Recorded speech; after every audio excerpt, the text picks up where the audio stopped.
అవాస్తవాలన్నీ కూడా రకరకాల విధాలుగా ఈరోజు ప్రచారం చేస్తూ ఉన్నారు.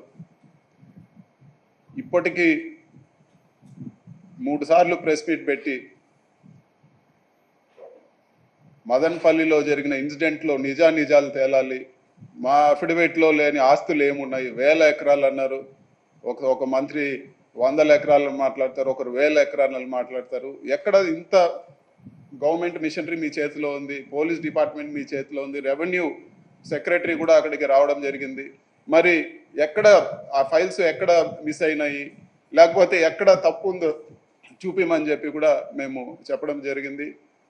3 సార్లు అడిగినా కూడా చెప్పకుండా మళ్ళీ అదే వార్తలు ప్రచారం చేయడము, ఇవన్నీ కూడా ఒక పద్ధతి ప్రకారం జరుగుతున్నాయి. మరీ ముఖ్యంగా గత 2 రోజుల మునుపు ఇవన్నీ కూడా తప్పుడు వార్తల పైన డెఫమేషన్ ఫైల్ చేయడానికి నోటీసులు ఇవ్వడం జరిగింది ఈనాడు యాజమాన్యానికి. ఎప్పుడైతే ఈ నోటీస్ ఇచ్చామో గత 2 రోజులుగా మరి మెయిన్ పేపర్లోనే పూర్తిగా అవాస్తవాలన్నీ కూడా ప్రచురిస్తూ ఉన్నారు.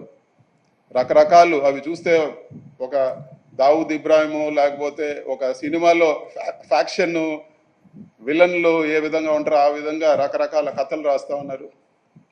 ఇవన్నీ కూడా ఎలక్షన్ ముందు కూడా ఒక క్రమం, ఒక పద్ధతి ప్రకారము క్యారెక్టర్ అసాసినేట్ చేస్తూ రకరకాల దుష్ప్రచారాలు చేశారు. వీటికి కూడా ఆధారాలు లేవు. ఆధారాలు చూపిమంటే ఎక్కడ కూడా ఆధారాలు ఉండవు.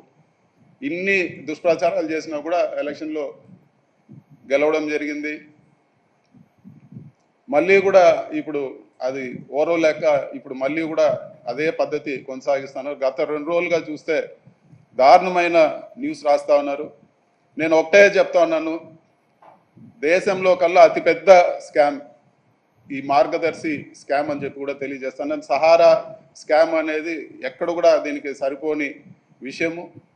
ఇవన్నీ కూడా నిజాలన్నీ నిగ్గు తెలిసే విధంగా ఖచ్చితంగా ఇవన్నీ కూడా పార్లమెంట్లో కూడా నేను రేజ్ చేస్తాను. ఆర్బీఐ కూడా ఈరోజు మార్గదర్శి బిజినెస్ మోడల్నే తప్పు పట్టింది.